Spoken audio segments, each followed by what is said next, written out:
And welcome everyone back to our Mechwarrior Destiny stream for episode 3 of our battlemech heist as it continues. It's so good to be here with all of you. And I suppose just in case it's the first time walking in the door, we should go around and introduce ourselves. My name is Clifton, also known as Mr. Johnson, one of the founding members of the Shadowcasters Network, and I am the GM for this Mechwarrior Destiny shenanigans. Here to make the shenanigans more, shenanigan-like are my companions, players. I'll start with Ava this time.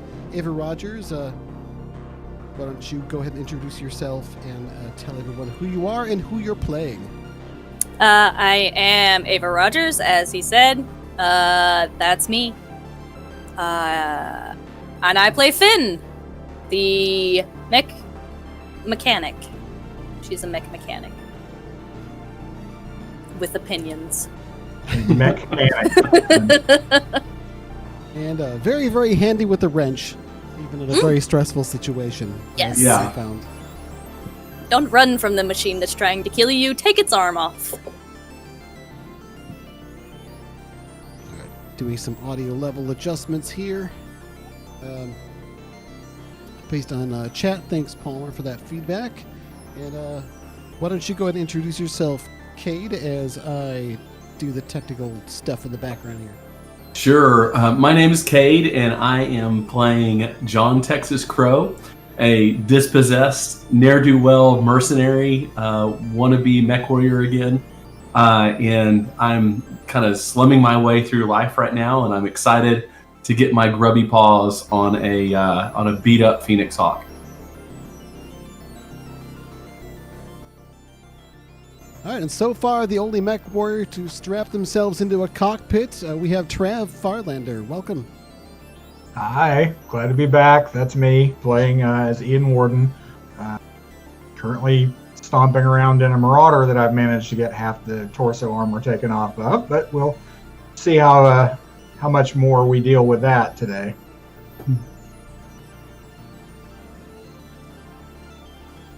Awesome, thank you. And just give me a moment while I do a sound check here. Hi, Okay. glad to be back. That's me, playing as Okey-dokey. Ian Warden. Currently... All right, sounds pretty good to me, though it's a little hard to tell doubling with the stuff that's happening in real time. So, chat, please keep us surprised on how it goes. I've got to remember I've got to get close with this microphone as well. So, all right, we're so glad you've all joined us today to tune in for this, and those of you who are here to play it with me. We're playing Mechwarrior Destiny, which is the new game by Catalyst Game Labs, and it's a sort of a narrative rules light BattleTech RPG. We've been having a lot of fun with it. This is our third episode of the battlemech heist. I didn't allow the player characters to start with their battlemechs. They had to spend the points for it in character creation. Yeah. But they had to steal them in the first adventure, and this is part 3 now of the first adventure. It's been a fun time so far with strange, creepy AIs and sneaking through a base full of goons who just as much shoot you as look at you. And then having to deal with that security drone, get a mech started up, and having to fight off the base commander showing up in his Griffin, which... Oh man, what a battle involving the tanks and the battlemech. You had some unexpected assistance there from the enemy fumbles. So Some lucky unluck, yeah. That's right. But Ham and Cheese did get away with his Griffin, sans the destroyed long-range missile launcher, and I think he got a gyro hit on him as well. So stumbling away, looking like he's drunk. However, inside the base, Finn and John Texas Crow have been running around trying to evade the pirate goons who are still running around and have control of the base. There's at least a dozen of them, if not more, and they're all pretty well armed. And that Marauder isn't likely to be able to provide much assistance from outside the base, even if the front doors are somehow unsealed. So We'll be fine. Nothing to worry about. Don't sound so worried, Cliff.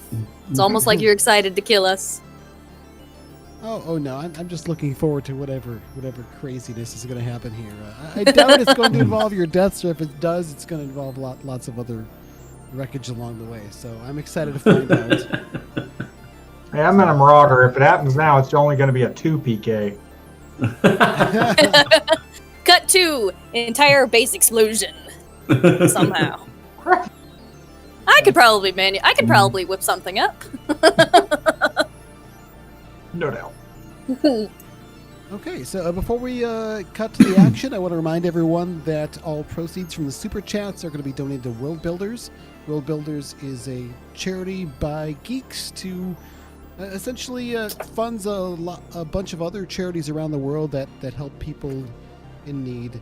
And it's really great. Check it out, worldbuilders.org. Make your own donation there if you like, or if you do any super chats, which in YouTube, that's how you get your words stuck on the screen for longer, is by throwing money at it. And then we'll throw that money at World Builders for you. So with that, let's raise some money for that if we can, and have a great time playing some Mechwarrior Destiny. I'm going to, I think... We'll start with the scene inside the base as 2 beer-soaked malcontents slosh their way through the darkened corridors of the ancient Star League base that the local pirate goons have made their own military base. Finn, you know your way around here pretty well because you work here. Well, work in the sense that, like, you do jobs and, Yeah. They don't kill your family. It's work. I'm just barely compensated for it. So, yeah, you do have the advantage of having sort of knowing your way around here, and you do also know... Home turf? You do also know a lot about that Locust mech because you've worked on it a lot. And you also know about another mech that's in there that might work, you think. That Phoenix Hawk, though, more often than not, you've been told to strip parts off of it rather than to fix it up. So, yeah, she ain't the prettiest thing.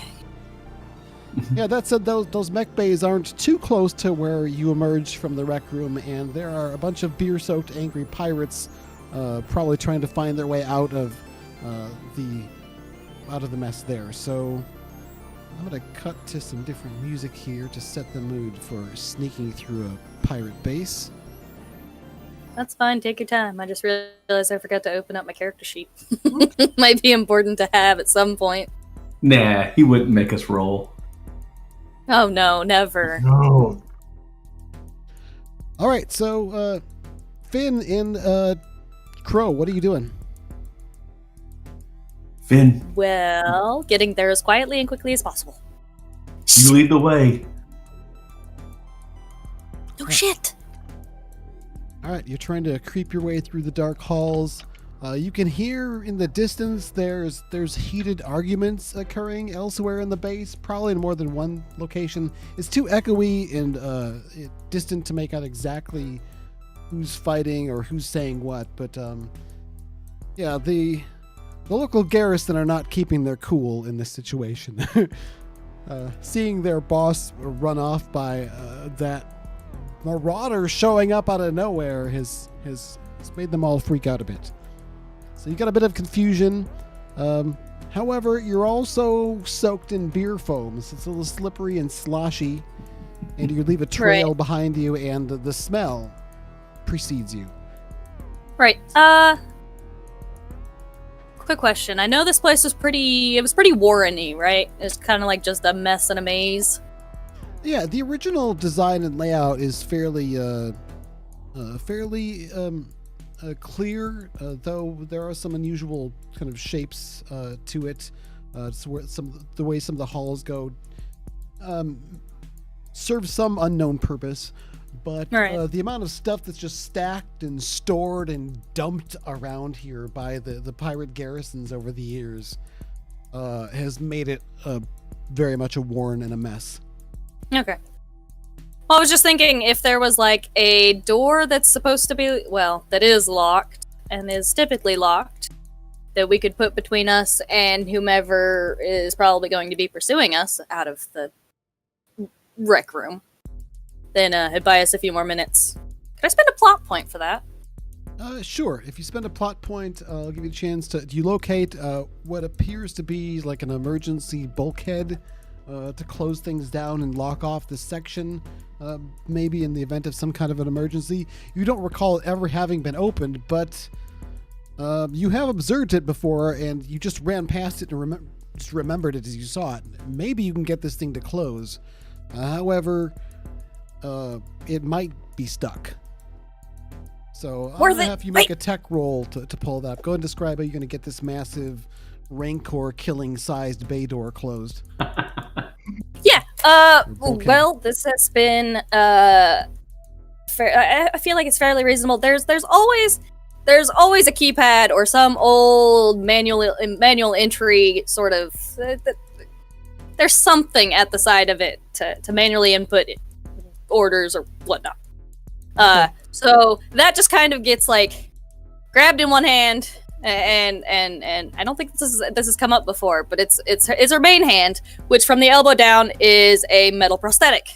So she just kind of grabs it, rips it off the wall, and she's gonna fiddle with it. And you go to grab it to rip it off the wall. There's actually just something in the way that you pull to the side. You thought was part of the panel, but it was just some junk that was leaned up against the wall. You can see there's a big old hole carved in the wall behind it with cables dangling off of it. Just kind of shrug. Well, less you got to do. Okay, just got to find the right wires. Go ahead and give me a tech roll. Right. You're hot wiring a door. Do you have any better ideas? Shut up and let me work. I'm not there. Okay, so that'd be technician plus in, which is 2 plus 7. All right. See if I can remember the syntax on this. There it is, 14.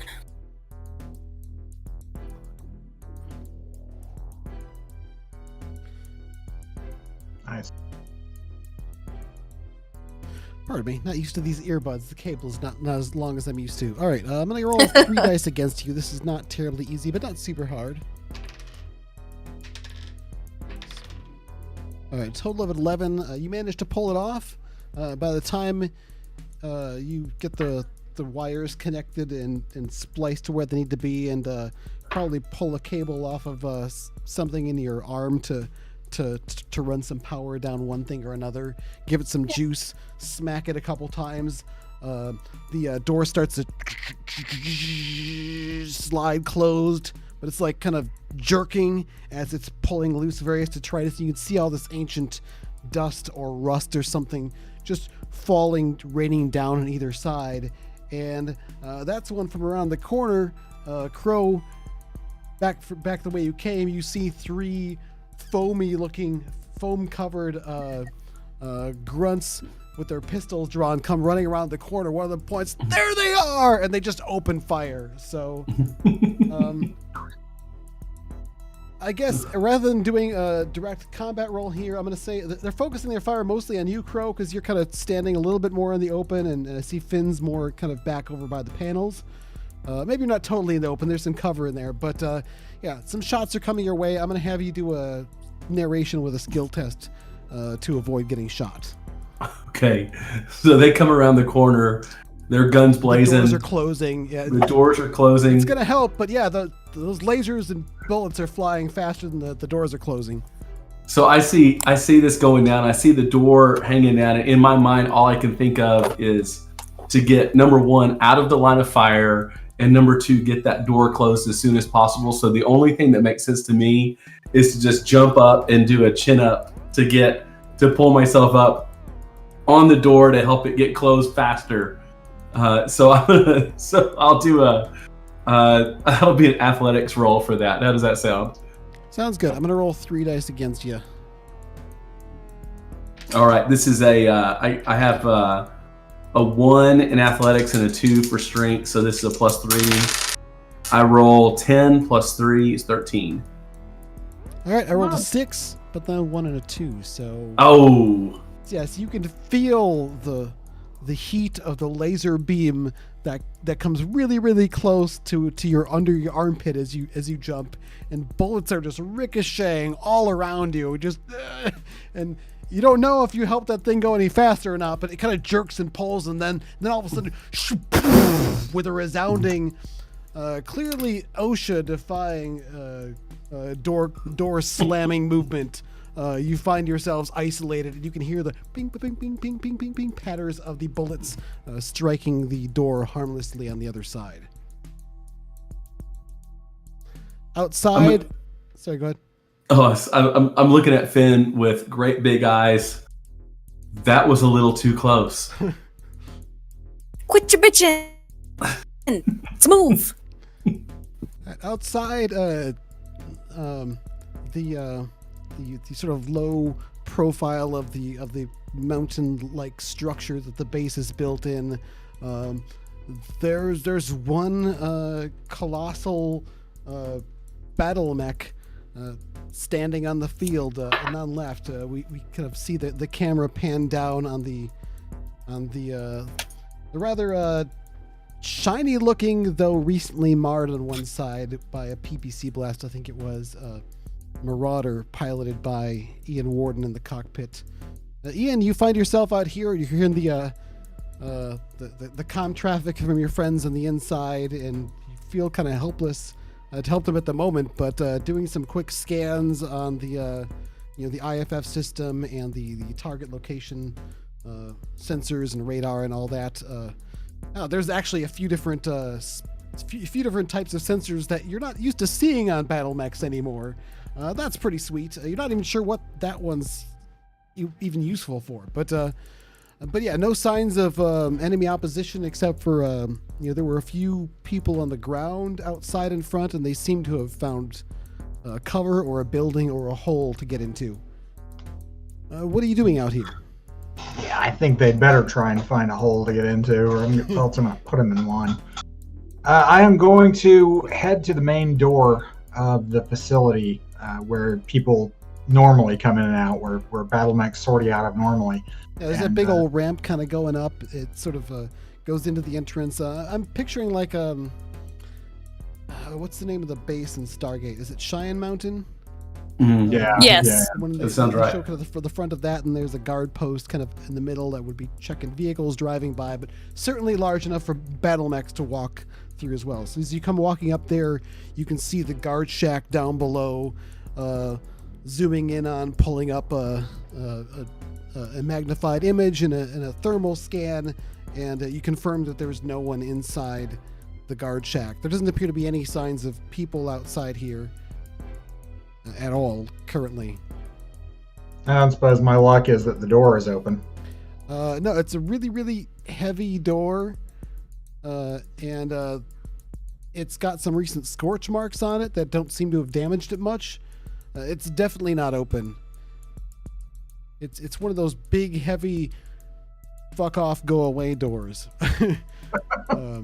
Right. You think if you've got the fusion reactor that'll run for centuries, and PPCs that don't run out of ammo as long as you don't overheat them, you could pound your way through this if you wanted to, but that would cause a lot of damage to the base. Whether or not that's a priority to you, I'm not sure. Rather avoid that for now. So I'm hearing the comm chatter. Can I get a comm signal back to the AI in the Star League section of the base? I'm here. Okay, you wanted a priority to work on? Internal defenses. Get those up and running. I don't want anyone else coming in that place that's not us. Internal defenses are a line deeper within the base. However, the section that Finn and Crow have currently infiltrated has been severely degraded. I'll see what I can find, but I don't expect to have any systems online. Understood. If you can give them covering fire, great. If not, and it comes up after we're out of here or after we've got things settled, that's fine too. I just want to make sure that we've got a little more on the ball than just us for the moment. When the commander comes back with more reinforcements.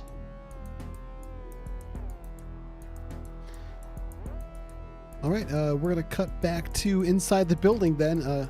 So Finn and Crow, you've bought yourself some time here, but Finn, you know that there's no real, you know that they're not cut off completely from you. They could find a way around to get around to you at some point. So you can't just stay here and think you're safe. Oh yeah, no, we're still trying. No. We're still trying to make our way to the mix. This way. Let's go.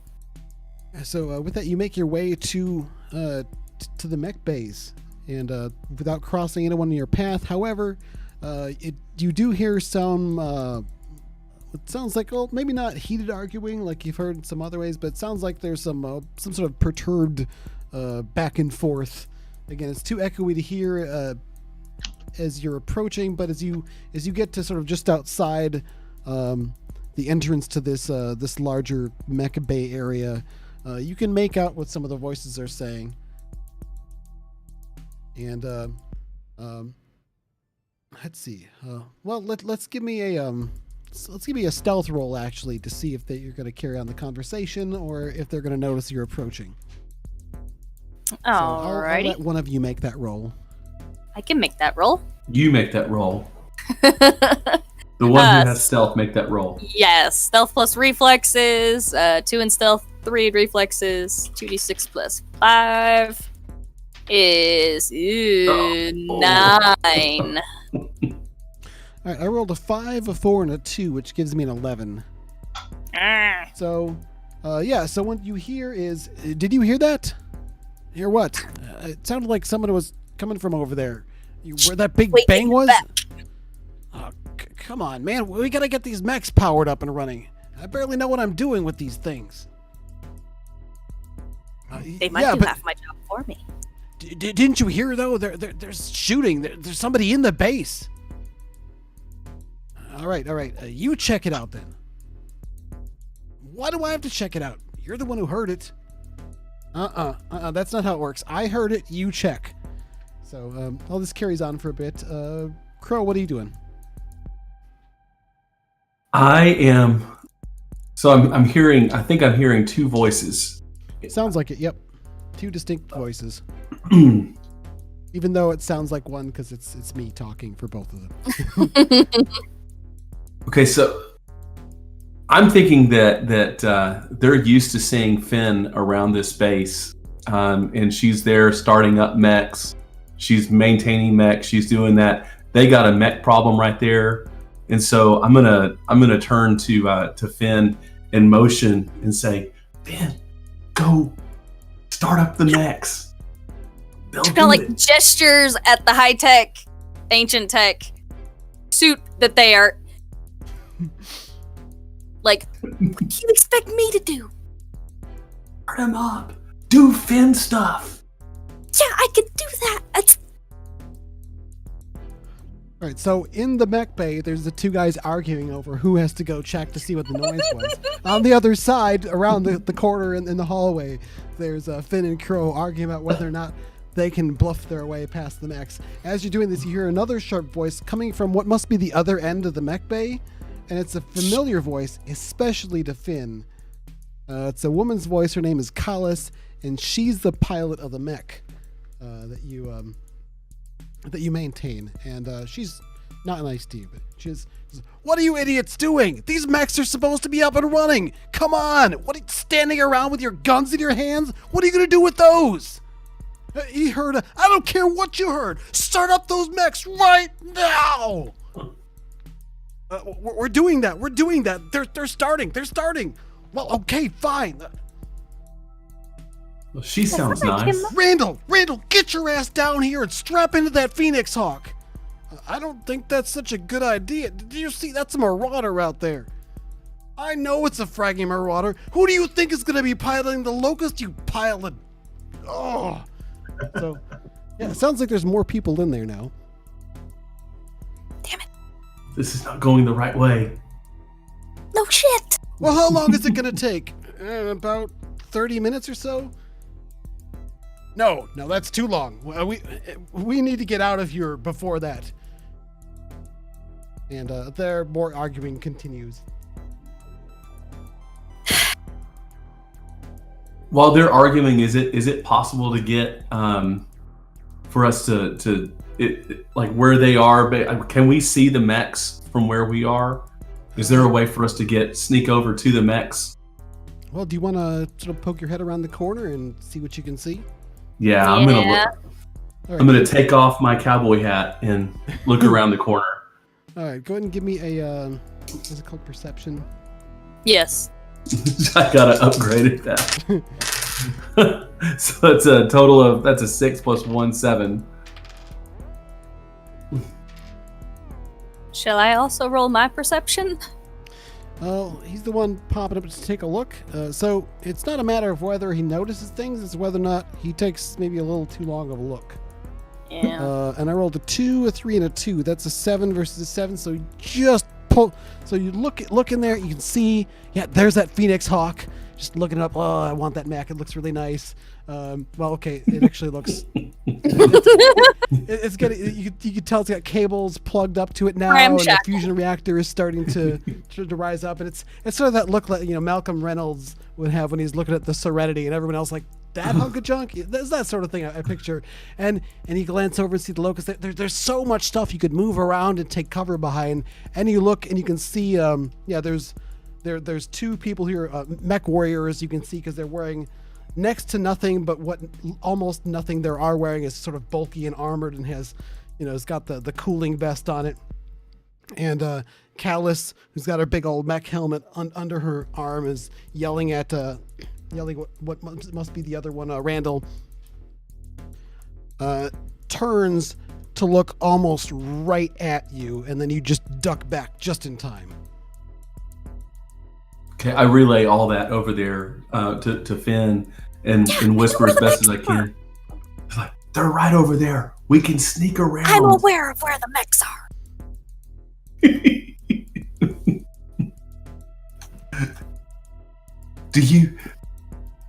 Do they know? Do they trust you?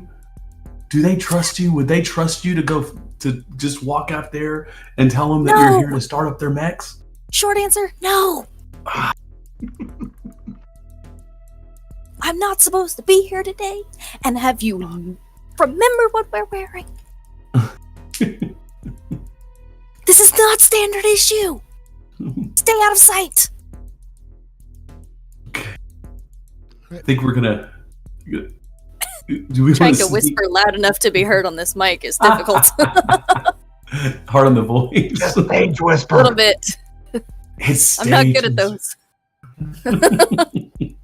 Okay, so you're sort of getting up the nerve to go sneak it up there. I'm going to spend a plot point here back at you and say that what you didn't realize is one of those guys who was originally in here, the guy who first heard something, he sort of like wandered off from the fracas and started wandering over this way with his gun drawn to go see what's happening. And he's just poking his head around the corner, and he sees you there, and he's surprised, and he's about almost forgets for a moment that he's gonna shoot whoever he sees there. But yeah, he sees two weird space people there, and you have just a moment to react. What do you do? I'm gonna pop up, and I've got my brass knuckles on, and I'm gonna try to. What I want to do is I want to grapple him and take him behind there, where we can kind of get him out of the way, get him out of the way, and maybe restrain him from being able to call out. Okay. I would assist if I had any capability of doing so. You can use your wrenches and take him apart if he's got any mechanical arms or anything. Worked once. All right, well, give me a melee combat roll then. Okay. This is going to be pretty difficult. I'm going to roll 4 dice against you. Yeah, that's probably not. I rolled a 10, or a 7 plus 3, 10. I rolled a 4, 3, a 3, and a 1. So, unless there's some way to change that, I got one more than you. Something you want to spend your edge on? Oh, You could make me re-roll that 4. That'd be a pretty good chance. But it might not work. I think I'm better chance of working than not. No. Yeah. No, it doesn't. That's like 50-50 chance there, actually. I think I'll go ahead and I'll spin that edge. Cliff, roll that 4. It's a 1. Oh. That is edge well spent. As you sort of grab him and pull him, yoink him over your way, and he sort of loses his balance and just tumbles over on top of you. His laser pistol kind of goes scattering off to the side, and he's out of view from the rest of the fracas. Inside, the 2 pilots are hollering back and forth. One of them, it seems like Callus is trying to harangue Randall into helping her fight the mech out there instead of, just running away with their hides intact. And the other one is just sort of watching what's happening. He hasn't even noticed the guy walk away. But he's not unconscious or anything. Finn, what do you do?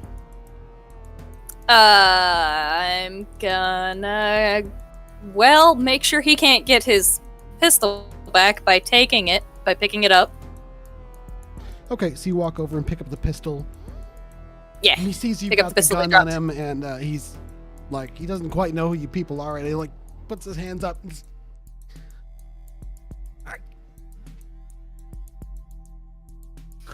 Now this is where I'd like to look at him and basically kind of say, okay, we can do this the hard way, or we can do this the ezy way. Easy way. And I think we know. Easy way. All right, we're gonna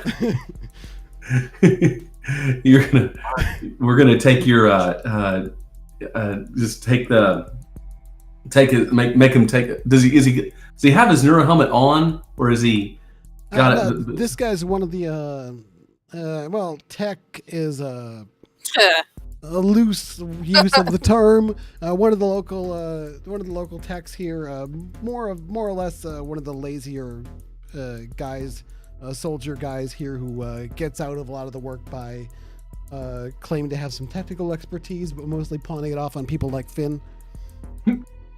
His name is let's go with Jameson. Wait, did I do that already? I didn't use that name yet, did I? I don't think so. No. Okay, yep, his name's Jameson. All right. And so he doesn't recognize. He doesn't you both have your mech helmets on. He didn't initially recognize, but now he's starting to look, and he sees who you are, and he looks confused. Like for a moment, it looks like he's gonna laugh and relax, but then he realizes that he still has a gun pointed at him. Okay. Yeah, I'm gonna kind of tighten my grip and on him a little bit, and just and threaten him and say, "We know who you are. We know where you live. If you and your family want to get out of this, you're gonna do exactly what we say. Do you understand?"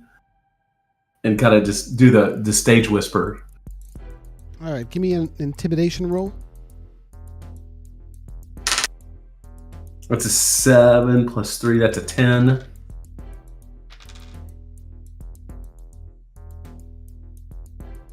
All right, I rolled 3 dice against you. I've got a 13 total. So, he sort of looks at you and looks at Finn and says,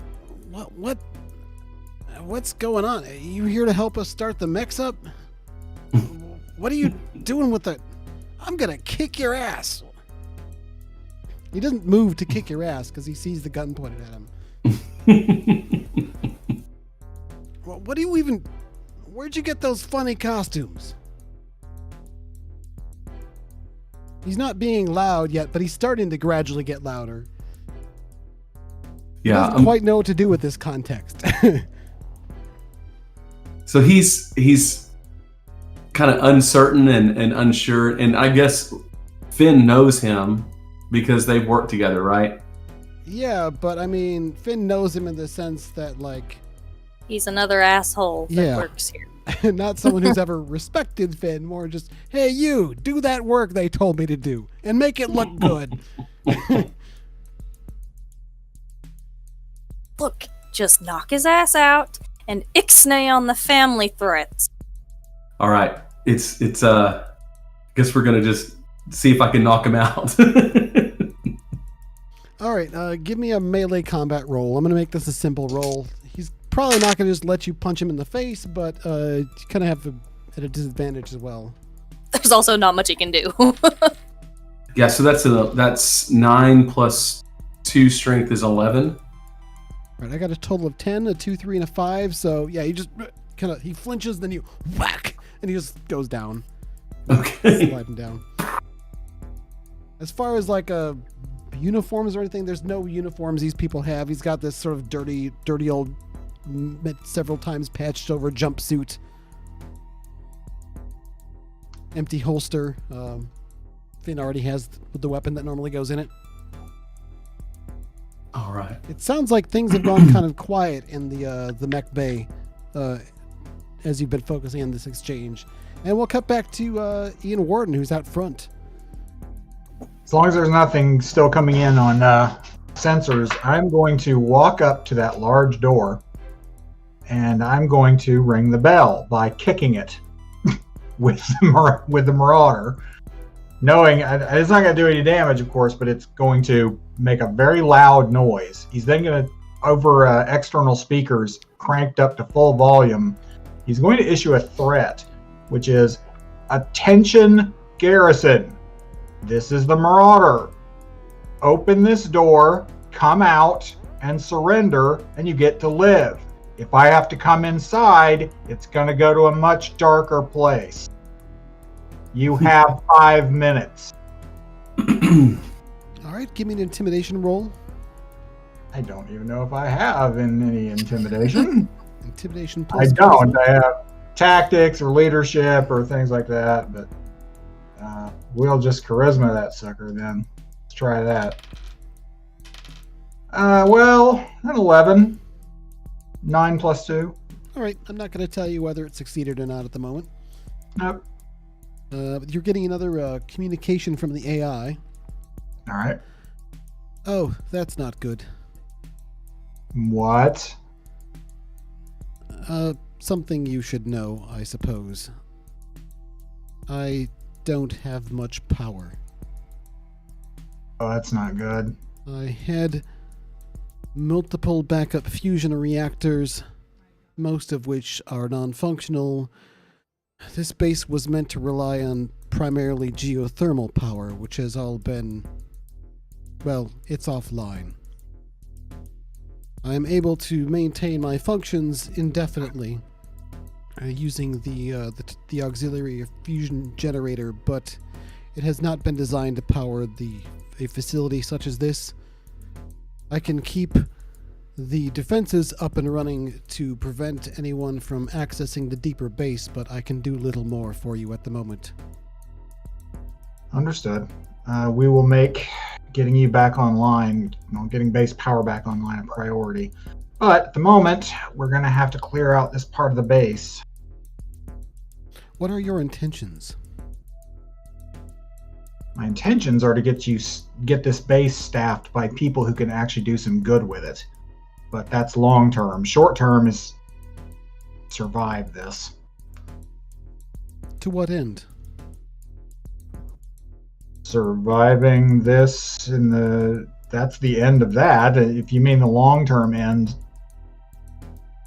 I'm not sure how much more precise I need to be on do some good. Specifically, throw off the oppressive government that's out here and try and help civilization again, because we're in kind of a mess across the settled galaxy. That's close enough. I'll give you more of an update later, I promise. But you've got a lot of history to catch up on. And a lot of corrupted data. Which I'm sure we would find very useful. Meantime, short-term goals. All right, cutting back to, speaking of short-term goals, Crow and Finn are back out in the hall with their unconscious pirate. Yeah. The sounds of the argument ending abruptly. It sounds like you didn't quite catch the last few exchanges because you were very focused on what was happening in your immediate vicinity. Yeah. What'd you do? Stash him somewhere. She's gonna tell him to, hide the unconscious body, and then she's gonna try and slowly edge around the. What's going on out there? It got quiet. I want to know why.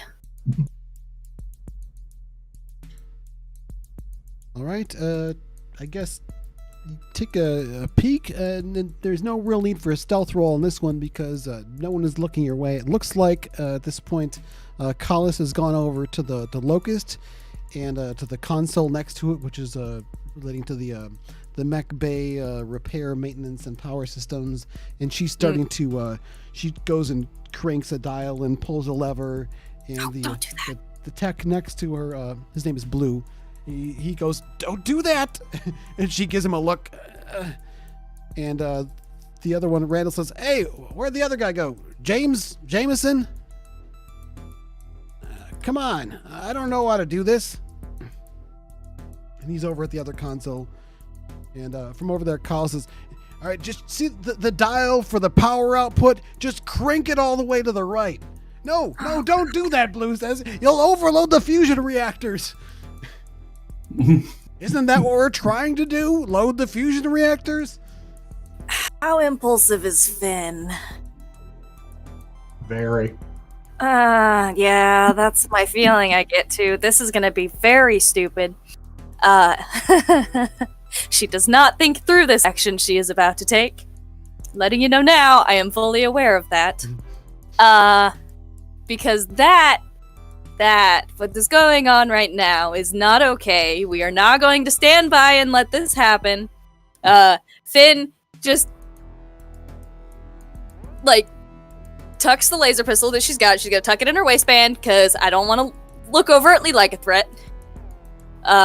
But at the same time, she walks around the corner, and she's held her tongue for so long. Everything has been building up, and it all just kind of explodes as she goes off on Callus, rips her up once. It tells her exactly why what she's doing is the most stupid thing you could possibly do, and you could blow out literally everything and make it entirely non-functional.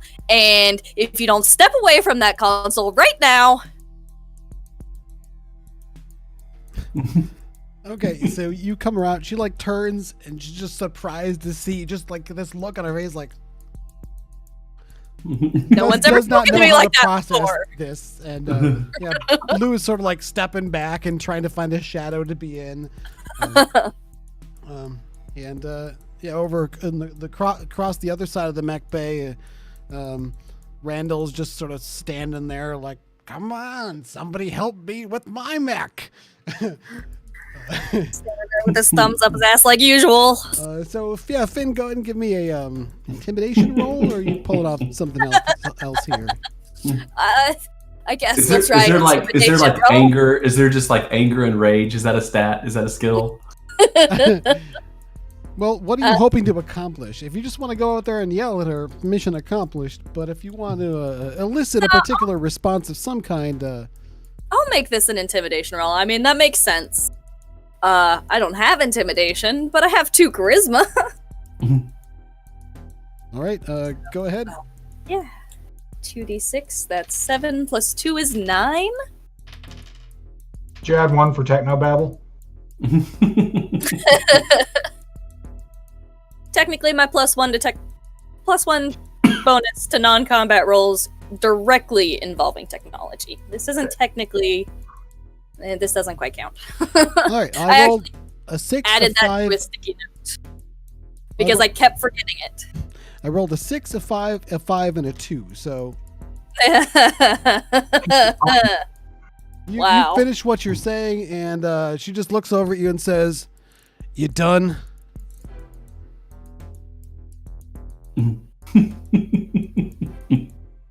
Has she stepped away from the console at least?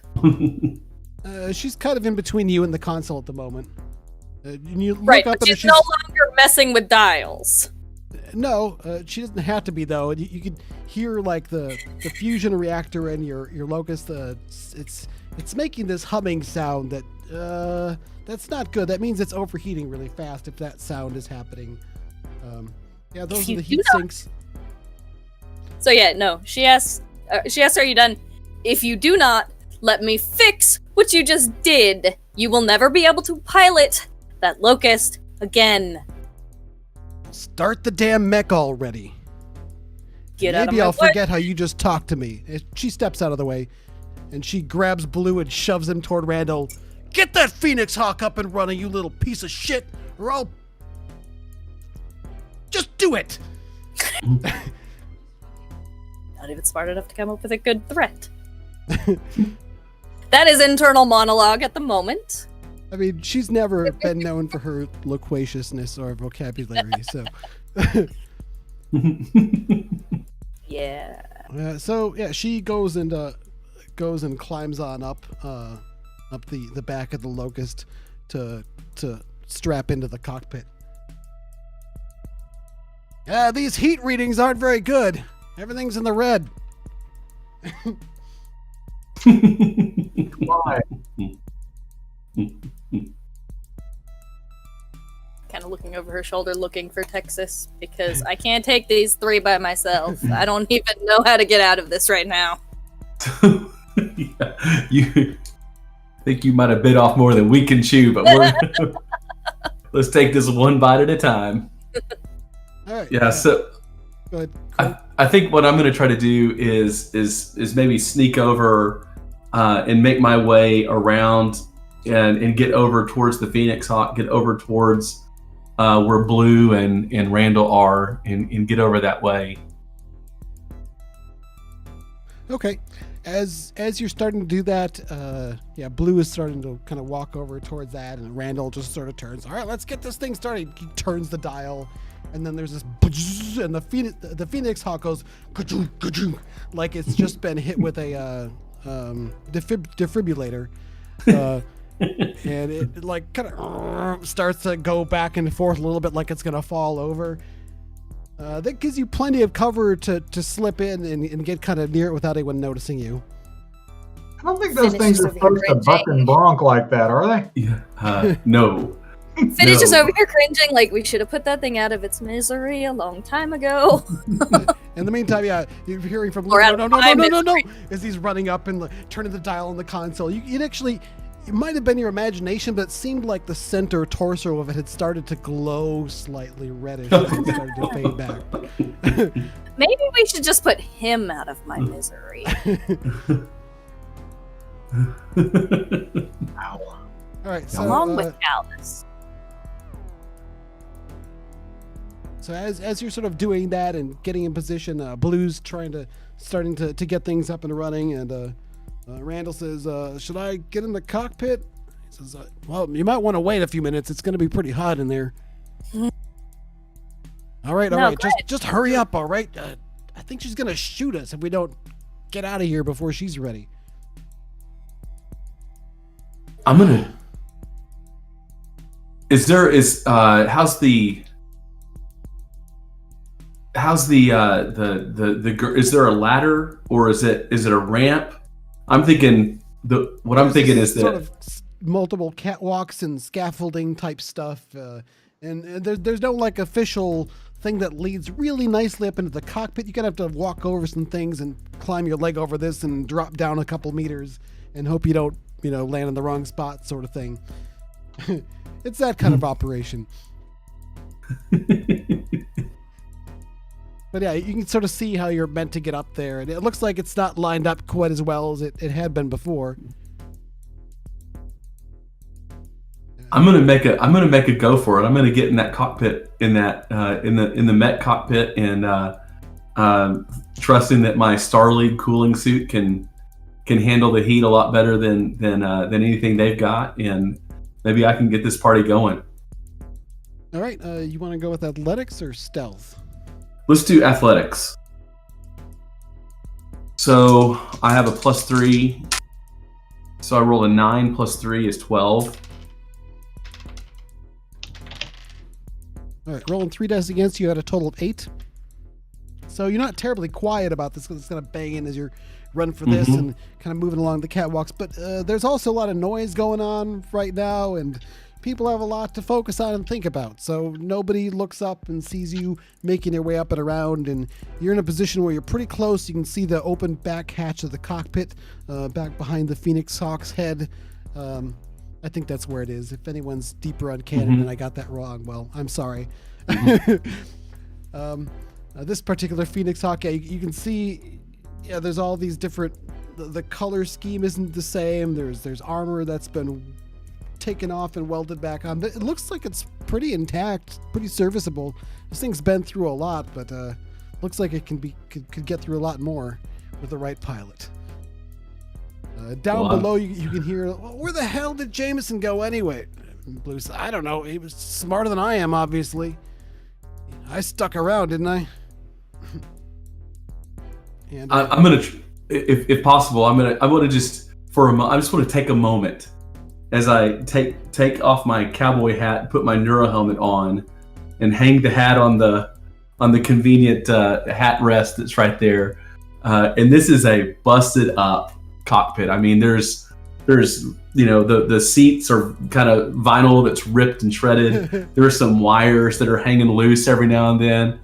But I'm telling, I mean, the only thing, exactly, the fuzzy dice. It's like a hula girl, but like it's kind of like melted a bit, so you can't really make out the melted. This is, I feel for the first time in 4 or 5 years, I feel home. I haven't been in a mech in that long, and like there's a part of me that just for a moment, in the midst of the heat and everything else, I just take a deep breath and soak it in. I'm in a mech. So I'm going to try to secure the hatch behind me, and then look around, and I'm going to get this party started. Okay, you pull the hatch closed. There's a chunk as it locks into place, and there's also a bit of a puff of air as the system attempts to establish a sort of a vacuum space in there, but the air sort of rushes out, and it smells, well, a bit funky. And it's all pretty hot in here, though not too uncomfortably warm. You can see there's all these different screens lit up here and there, diagnostics and things. Everything's pretty far in the red, like shutdown alerts, but it's starting to come back down. It looks to you like they've actually got the fusion engine up and running. You might be able to get this thing moving already. Hard to say, but as you look down, you can see on the other side of the mech bay area, as Finn's sort of looking over the terminal and trying to BS her way with Collis, who's climbed up near the locust. You see 3 beer-soaked figures come charging into the room, waving their arms and yelling, and they turn. Finn, they might not have noticed you yet. How do you react to this? Well, I don't think she does outwardly because she's furiously trying to fake an error that will get Callus out, but with the mech warmed up enough that I could... Okay, so your thoughts have been racing. Yeah, they come running in yelling, hey, you need to get those mechs up and running. The Marauders out front, they're gonna shoot or something. And then one of them just, holy shit, it's her. It's Finn, it's them. They're the ones that did it. What? Collis says, poking her head out.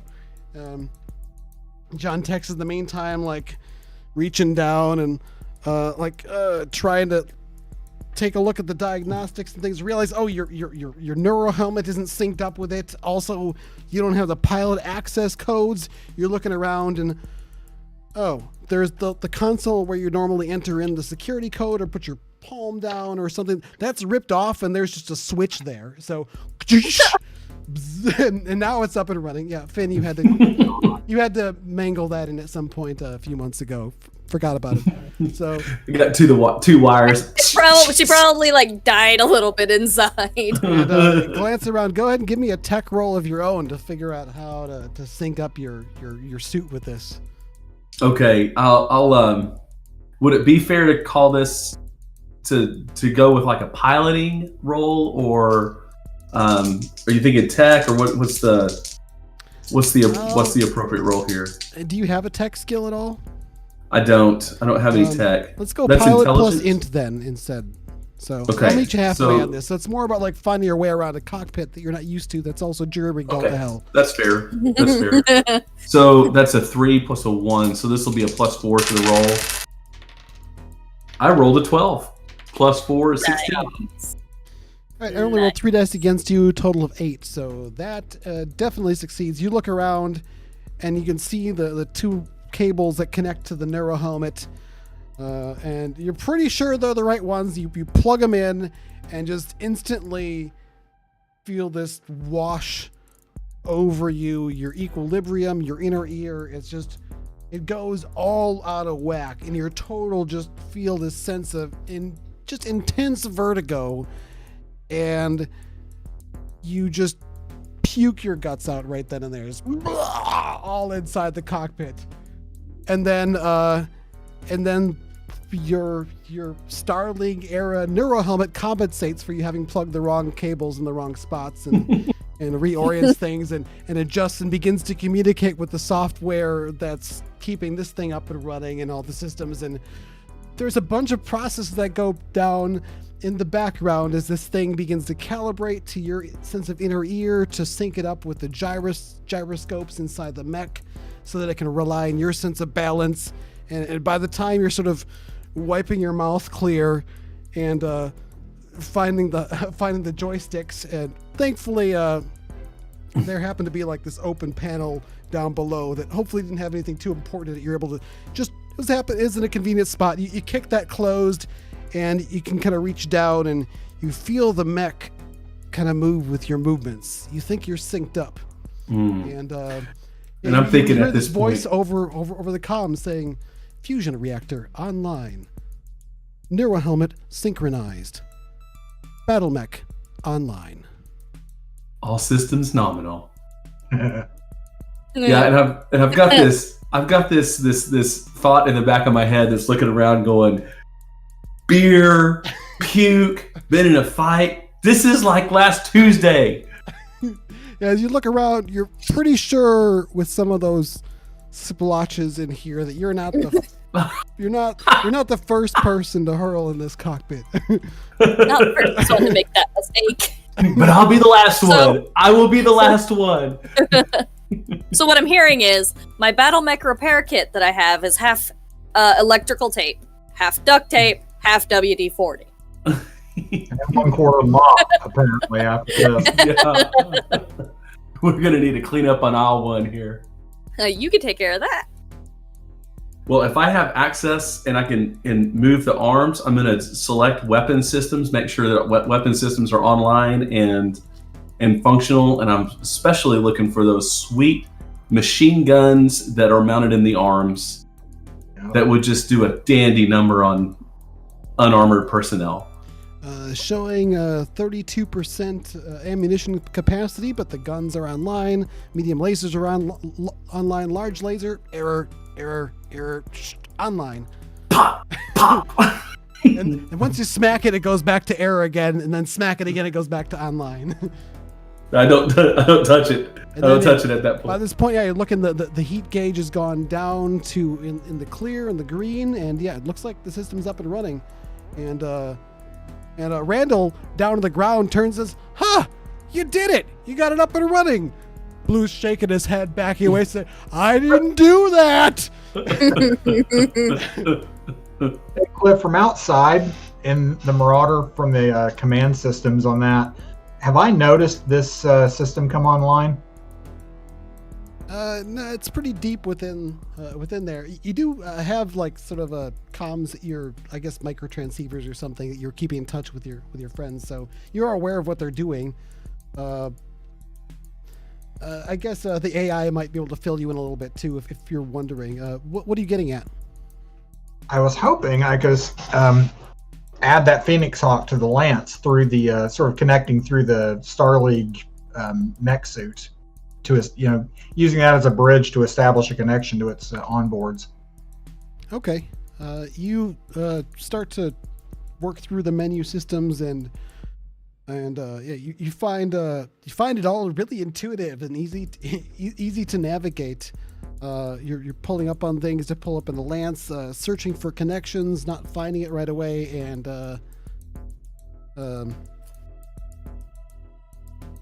but knowing from where he's at, I guess you could maybe talk him through it.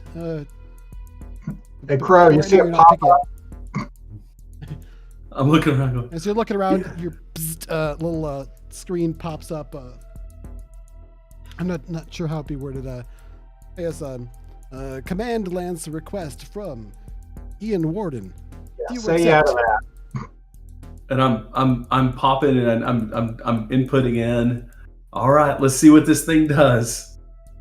All right. By the way, I love the juxtaposition. I've got like old cheeseburgers and chimichangas in mine, and he's in this pristine, shiny new car smell. Shiny new car smell. I'm kidding. There's dirty diapers and French fries and stuff around here. I'm texting you from the most modern iPhone available, and you're answering it on a frickin' Cricket. That's right. That's right. All right, so in the meantime, what's happening down on the ground is looks like Collis is sort of looked down over, like confused, doesn't know what's going on. So, what's going on here? He turns to yell over at Finn, "Get this thing running!" And then the other one's like, "No!" And they're drawing guns, and she reaches and pulls out her sidearm, and bullets and laser beams start flying around. A lot of them in your direction, Finn. Shit. So go ahead and give me Yeah. some sort of a skill roll to avoid getting shot. You do. Stealth? Let's do a double reflexes because that's a normal All defense right. roll. That would be good for me. I'm actually gonna. I think I'll just roll a couple attacks against you here. So do Yeah. that twice. First All one, right. I got a 5 and a 1, plus the bonus is 11. 8 plus 6 is math. 14. 14. All right, you duck as bullets go flying overhead. Shit. And laser beams coming at you. I've got a total of 12 this time. I got a total of 17 this time. 11 plus 6. Okay, so I'm picturing you kind of duck back around this console as now it's getting hit. Don't shoot that, you moron! Yeah, rolled a 5 and a 6 on that second one. Or her, that's my tech! She's the one what stole the mech! What? How's that possible? She's in here! It's a friend of hers! I don't have time to explain. Just kill her. She shot us a bunch. This is where I would like to if just interpose the voice of a couple of mech mounted machine guns and just and kind of hose down those 3 guys that are causing all those problems over there, and just shoot over there at the thing, and at the same time I'm gonna turn on the external comms and get ready to talk some sense to these people. All right, go ahead and give me a gunnery roll. Here we go. All right, so my gunnery is a +5. So I rolled a 6 plus 5 is 11.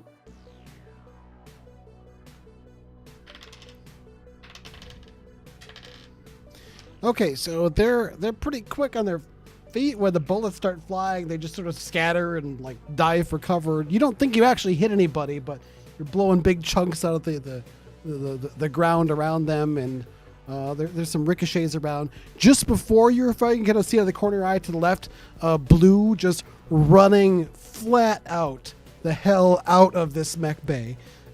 Randall kind of standing down below, just kind of looking up at the mech. Slack John. Oh god. I just Randall, man. Finn, it got really noisy in here. You hear that? That's definitely a mech based machine gun firing. And you hear Right. the thud as a large form lands next to you behind in cover. It's Collis, and she looks over at you and says, "Well, this is some shit. Is this your fault?" This is the time you've waited for, Ben. I just...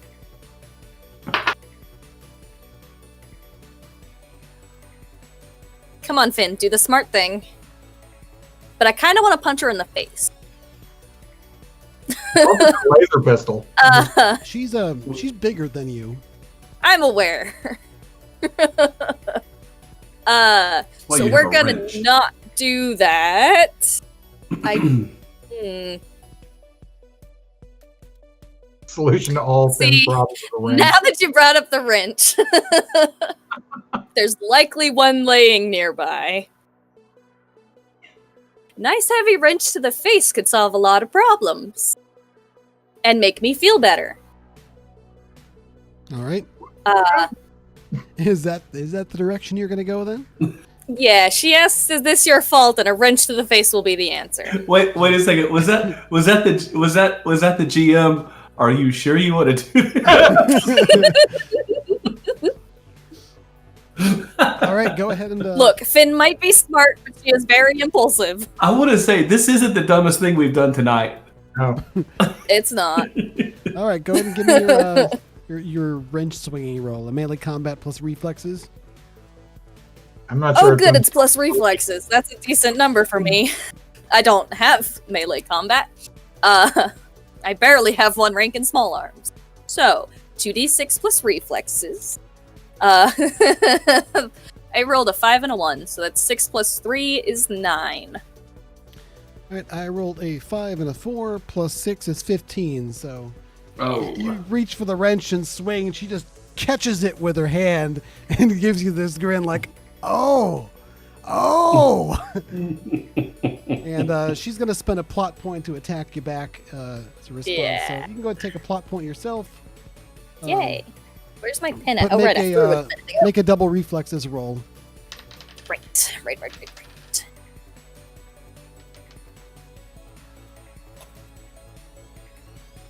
I can spend an edge to reroll both my dice, right? Yeah, one or both. That's a 2 and a 1, so I'm gonna use that here. All right, I rolled a 4 and a 4. So plus 4 for this is 12. Okay, 8 plus 6 is 14. Much better. Yeah, All right. much better than the 9 I rolled the first time. Yeah. She grabs the wrench and yoinks it towards her to slam her forehead into your face. But you see it coming and let go of the wrench, and she kind of pulls loose a little bit, staggered. Both of you are currently kind of behind this large metal console thing that's been shielding you from the other combat. It sounds like there's some chaos going on the other side.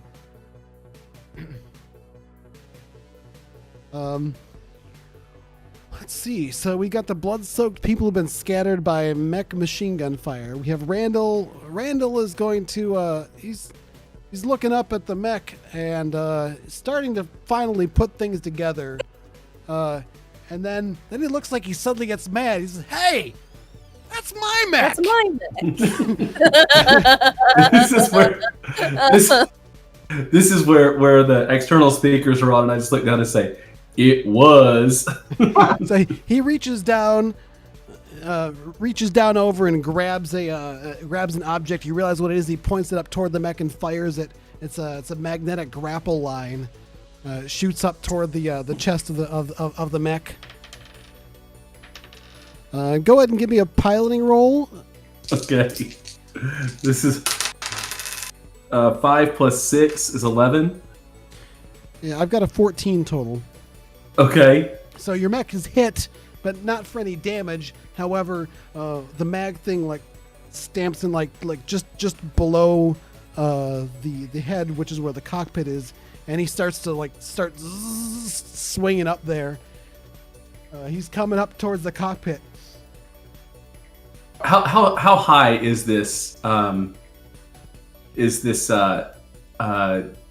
Mech bay that we're in? Well, it wasn't originally a mech bay. It's just essentially a storage area where the equipment was set up for a mech bay. That said, it's about half again as tall as the Phoenix Hawk, so not really tall enough for you to jump without. Well, not a good idea. Jumping, not such a good plan. At least not up. Okay. It does get a little bit taller out just outside of this bay in the main sort of space. Essentially, picture there's this large ovoid room with these big pod type areas off the sides where the mechs would be, or in most cases just piles of junk and parts, organized in only such a way that people like Finn know where to find things. So you can move out into there, but even that's not going to give you room for jump jet work. Okay. I'm gonna use the Phoenix Hawk hands just to brush. All right. I'm a mech. I mean, this is why we do mechs. Swat him away. You're 11 meters tall in that thing. He's got a bit of a climb. He's got a bit of a climb, and I'm gonna just wash that Randall right off of my mech here.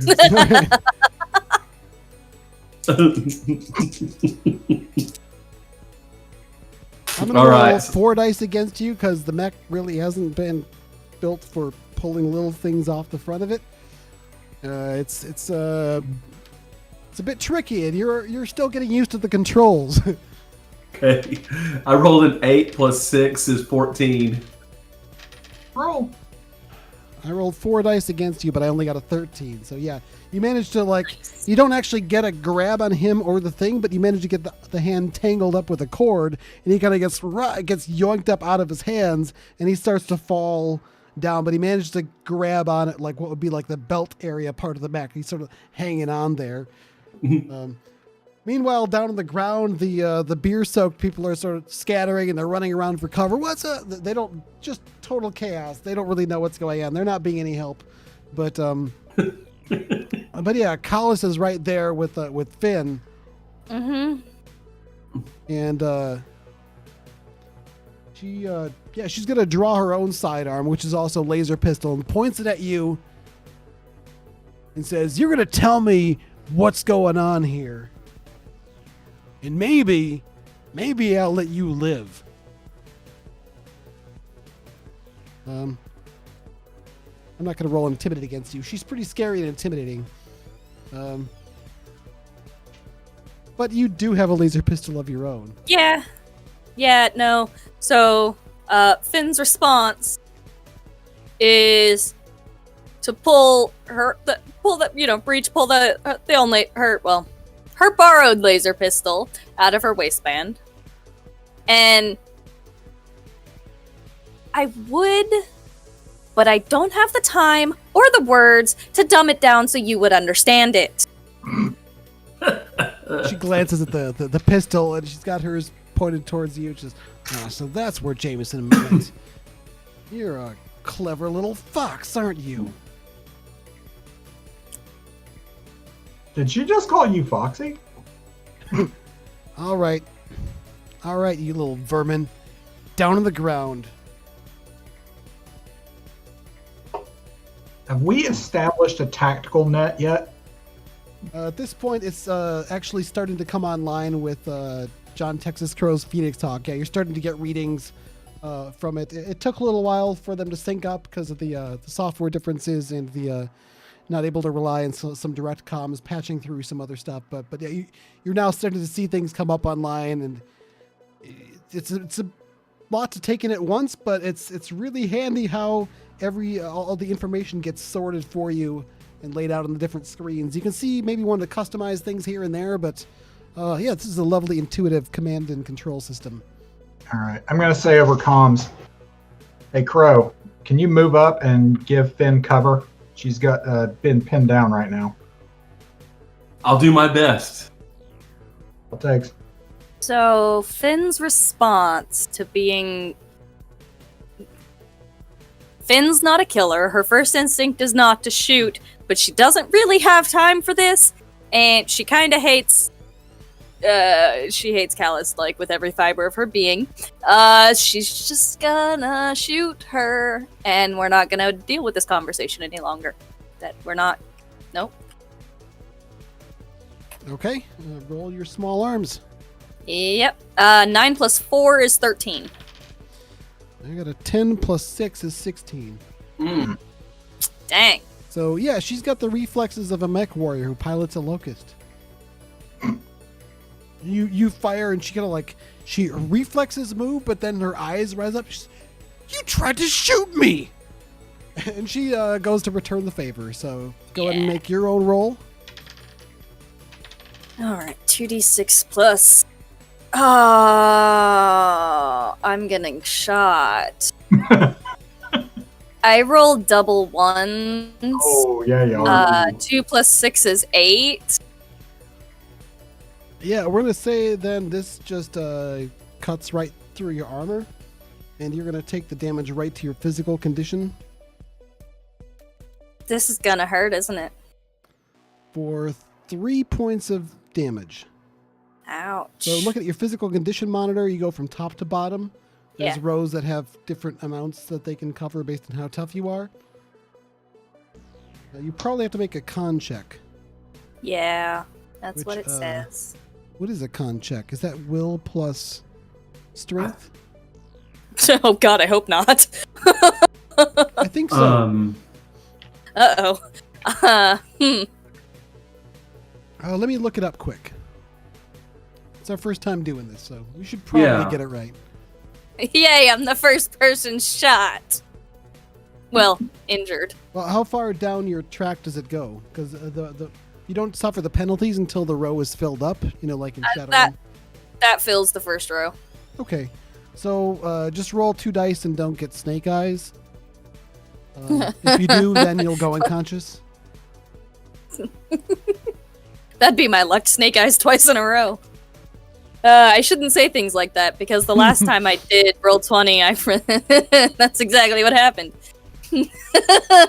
Well, That's a 2 and a 1. Good enough. Just barely barely. did snake eyes. So yeah, you get hit. You feel the immense flash of heat, the searing pain of it, as wherever she just zapped you, just there was no protection there. It just went on through, and fortunately the laser doesn't stay on for very long. But yeah, it deals some really nasty damage, and that hurts a lot.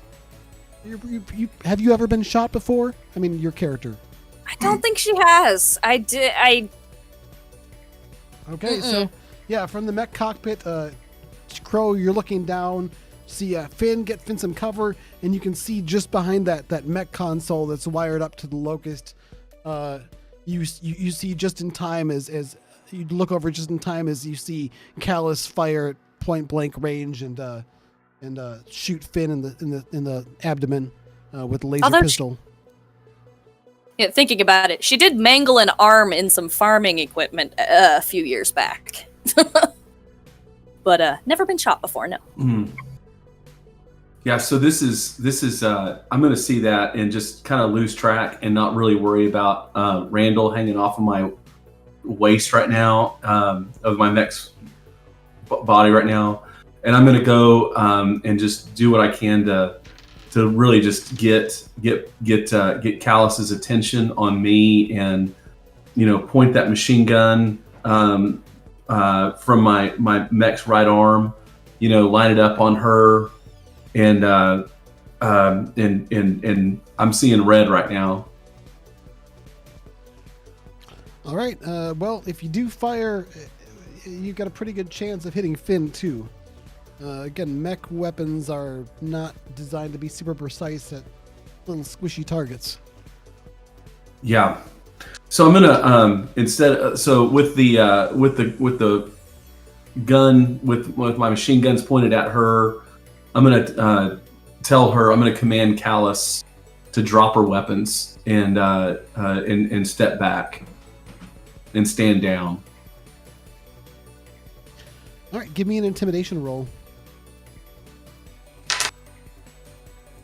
Not much. I got a 6 plus 3 is 9.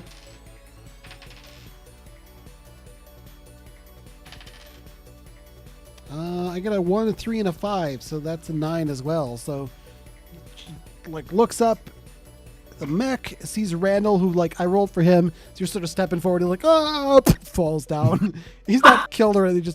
He loses his grip as you start to move, and he hits the ground below. The other 3 people are like, a couple of them are like kind of crawling for cover. One of them is running back the way that you guys had come out, stumbling and knocking things over and tripping and just generally like fleeing in terror.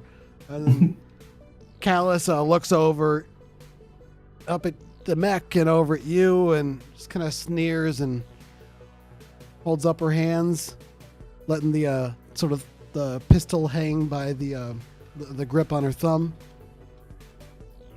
All right. Then. I guess the day is yours. All right, Callus, we're not done with you yet. Don't move anywhere. Now, I think I'm gonna. I want to command her to open the bay doors that are separating us from Paladin. Well, you're a little ways into the facility, not too far. Oh, There's a okay. really long sort of hall, and there's other areas like this. The front bay doors are sort of at the front of the base. If you remember, actually, the AI closed those down, and they weren't actually able to operate them at first. You don't know if they've been able to do anything with it since.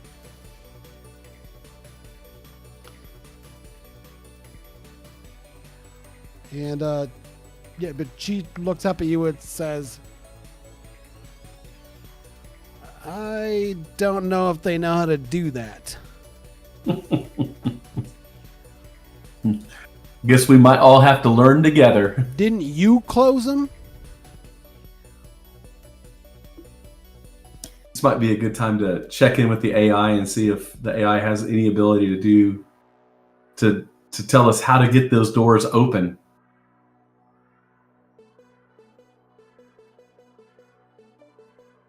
All right, so cutting back to Ian Warden out front. You've been waiting for the doors to open. No one's opened the doors for you. People were intimidated by you, but they don't know how to open the doors. And they didn't want to come out and have a conversation about it. So terrible. what do you do? All right. Nothing on long range sensors, right? Looks clear. I do not want to jump out of this thing. There's a mech like this. You don't just jump in and out like a Jeep. No, and you're pretty sure there's a bunch of people with guns inside there that could hurt you a lot more easily if you're not strapped into a marauder. I'm going to ask the AI, since he's, like you said, he can keep his systems up, but not interact with others right now so much. Hey, what's the code for this door? The code? How do we open it?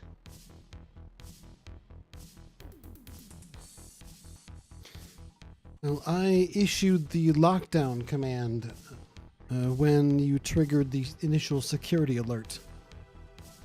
Crap.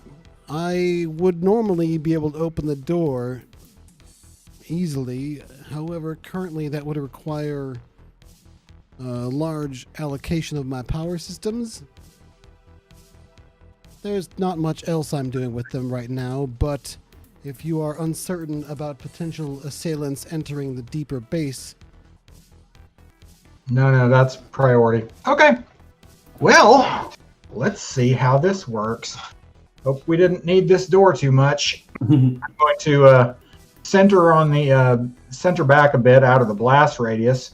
Use the external speakers to say, you guys might want to take some cover, and then level the PPCs until I know I got a nice, good firing solution, and then open fire. Knock, knock. All right, Yep. yeah, there's this huge bright blue beams that slam into it and crackle out with electricity, and you can see the glow beginning to dissipate.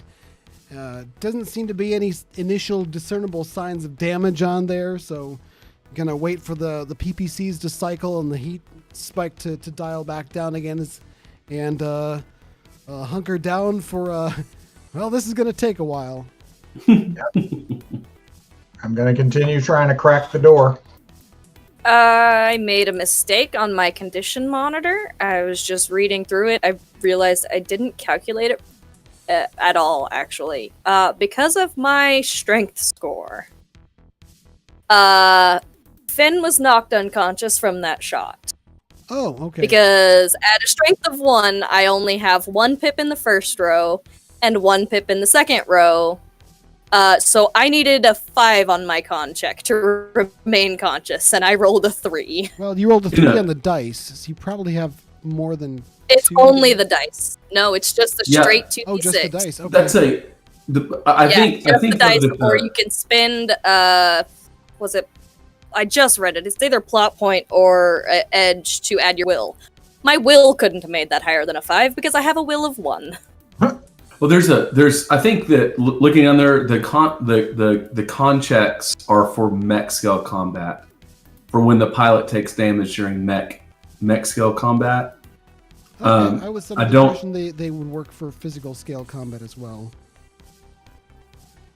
Yeah, I don't. Yeah, it just says consciousness checks when a pilot takes damage during mech scale combat. The Yeah. player must make a consciousness check, which is a nod back to the way the tabletop We'll is always let worked. it go for now. We'll skip the retcon at least and sort things out for the future. But yeah, as far as the future rule, whether the physical condition monitor and con checks roll for personal combat, I want to say they probably do, but we'll say that Finn is still currently conscious, or maybe blacked out for a moment but came to after that initial shock.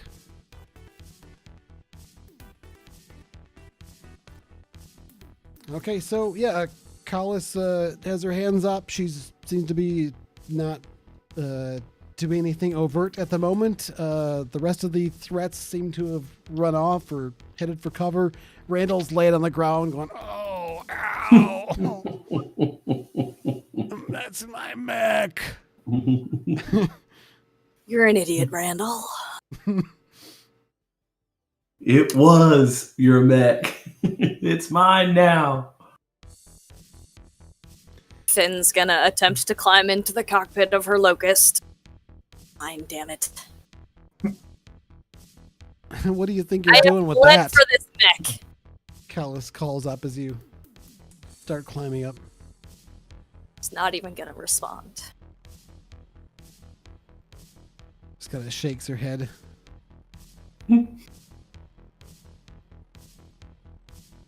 You climb up into the Locust, yeah, and you find that the systems are online. The heat and stress levels on the engine are fluctuating a bit. You kind of reach in and sort of turn a few dials and adjust some of the settings and activate some of the heat sinks that were still on standby mode. And it begins to stabilize. It looks like the Locust is up and running, though it might be a bit sluggish at first. Yeah. You look around, and well, you've never actually calibrated a neuro helmet before, but you can see where the slots are on the helmet, so you can go ahead and plug that in. Go ahead and give me a tech roll to set yourself up with this mech. Yep. You've been in this cockpit a number of times, but none of those times with a cooling suit or a neuro helmet. Okay, so this is gonna be 2d6, technician and into 7, plus 1 for my tech empathy, minus 2 because of my condition monitor. Yep. Jesus, what?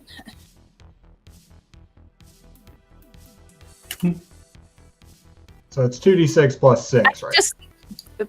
Just better than my last rolls, please. Do it. Slightly better. That's a 6 on the dice, so that is 12.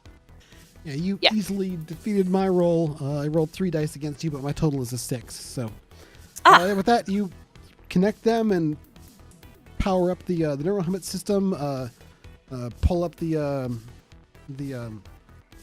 calibration settings and start to dial it in, and then you feel this wash of something over you. It just goes over your, like, starts in your head and your ears.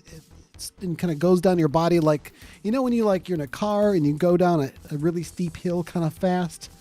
Something like that, but with a bit of a spin to it to the head. Ooh. And you think you're going to get nauseated for a moment, but then it just feels like it clicks into place. And you just know that you've got the balance of this machine. You can feel yourself connecting with this locust in a way you've never done before. It's not like Shadowrun with riggers where you become the thing, but right. But it's your own sort of inner ear and sense of balance being transferred to the mech system to be able to have it essentially rely on your own brain to make the calculations for balance. As you reach out and sort of touch the manual controls, you just feel the locust shift a little bit with your movement, and yeah, that's new. You've done the simulator thing before, but this is, well, a little bit the same, but also very different. Okay. What the hell is the next step? I'd like to not be shot again. You doing okay in there? Fine. Give me a piloting plus reflexes roll, Crow. Uh-oh. I rolled a 3 + 6, 9. Suddenly, the front of your cockpit kind of flares dark. And you can't see for just a moment. And when you look, you don't see Collis on the ground. She just fired a laser pistol up at your cockpit. No chance of damaging it, but the flare protections kicked in, giving her just enough time to dive for cover or go running off somewhere. You don't see where she went. Okay. Yeah, she's gonna continue being a pain in my ass. Finn, with that, you sort of reach over and lock the cockpit canopy, just to make sure you're in here all by yourself. And with that, you have control of your mechs. You can start to walk through down the hall and get to the sort of this larger open area where the vehicles are normally parked, and there's the control panel section up, or the control room up above, and you can see the big bay doors sort of got this sort of bluish glow about them that flares up for a moment, and there's a sort of crackle as the lights dim and come back on as another dual PPC strikes the front. It seems like he's doing some damage to the systems, but again, it should take a while. But from the inside, actually, you realize that maybe a mech with hands might be able to get a hold of something and pull this open without smashing things. Okay, I'm gonna... Yeah, stop firing before you overheat your goddamn mech! I know the firing cycle. Calm down. As you're doing that, there's a ping as machine gun fire is ricocheting off of the two battlemechs in the bay. You look over and see there's a little machine gun, well, normally it would seem very big, machine gun platform that's been set up on a tripod, and there's some people firing up as the mechs as they're walking in. You just fire off. How do you deal with that? They could potentially do some damage if they hit the right spot with a machine gun, but I mean, it would take a while. God, Finn is so done with today. She's had it up to here. She has. Yeah, I think there's some machine gun return fire that's in order from both of our mechs. What do you think? Yeah.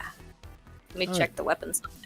They've got one. You've got 4. Yep, Finn, you kind of look things over, and yep, just like you topped them off earlier, the machine guns are showing 100% ammo. And you just sort of turn and take those little flippy arm things and point them that way, and the Phoenix Hawk turns and just bullets start firing that way. The guys behind the emplacement see it coming and just bolt and dive out of cover. You think one of them might have gotten hit on the way out, but they're sort of dragged out of the hall to safety by the time you finish firing. And yeah, with that, it looks like you've taken the base. All right, I'm gonna go up to that door and get on the comms and patch through to Finn and to Ian and say, all right, I'm gonna see. I think I can manage it from inside. Give me just a moment. I'm gonna try to get this door going with the hawk. Sounds good.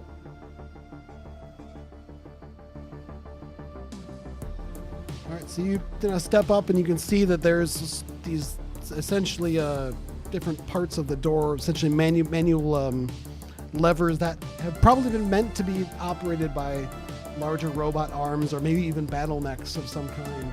And you can move over and turn it, and it takes a few cranks, and it's a bit resistant, somewhat perhaps a bit deformed by the sustained PPC fire, but it takes you not very long before you manage to get it pretty well cranked open.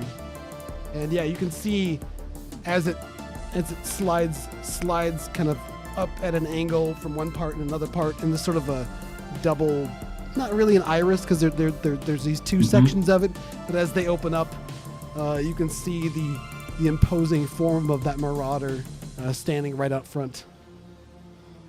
And it's good to know that your friend Ian is in the cockpit. Yeah. Oh yeah. Yeah. And just as that's happening, Finn's Locust is coming online in the command console, and you're showing a lance of 3. Starting to get Ian, you're starting to get some data from their mech computers, showing status updates. You're showing their ammo and their weapons configurations and all sorts of useful info. And well, how does that make you feel? I want to say complete, and then I look at Crow's Phoenix Hawk and go, holy crap, that thing is beat to hell. She still runs. Yeah, I want to say limps, but okay. I'm reaching about that. I'm going through my pack, and I find a little kind of almost like what we would call an SD card, and reach over and put it in the audio part and start blaring country and western music from in my cockpit. I gotta have my background music. I'm going through the menu to filter that input out. All my mechs live in Texas. Yeah, so out in the light of day comes stepping the Phoenix Hawk, all scrapped and put together from multiple Phoenix Hawks and several other mechs. The weirdly shaped jump jet on the backpack that's been strapped on from an urban mech, apparently. But blaring country music over its tinny sounding speakers, but yeah, moving with a smooth and predatory grace. And again, from behind, just kind of swift and agile, the strange-legged locust, almost with a sort of a bird-like shape. All right, we need 2 things in real short order. One of them's a place to hole up. Maybe that's inside the base through the other entrance. I don't know. 2, access to send a long-range message. I got a phone call to make. And I think we'll call a break there. I mean, we kind of went through most of our time without doing a break in the middle, but actually, I kind of feel like maybe that's a good session break. Honestly, we could probably pick up a few things. That's a really good stop. Yeah, why don't we take a little bit of a break, come back in about 10 minutes or so, and we'll do our post-show, chat about things, and I don't know, hang out with our whoever's live here. I haven't checked chat in a little while because I've been so engrossed with GM. We got Opti in the chat. Oh, sweet. Yeah. Opti. Yeah, Opti stopped by. Nice. All right, so chat, stick around. We'll be back, and I do just before I go, I want to say if you've enjoyed the show, please consider making a donation to World Builders. Go to worldbuilders.org or do a super chat here, and we will make sure that those funds get passed along to World Builders, because this is a charity stream, and it's a really, really worthy charity. So again, we're going to step away for a little bit of a break. We'll be back in about 10 minutes to just talk about how fun this was. Sounds See you on the good. other side.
we're back for the post show. Wow, we didn't take a break in the actual main show because we were just having too much fun, I think, and always on the cusp of something happening.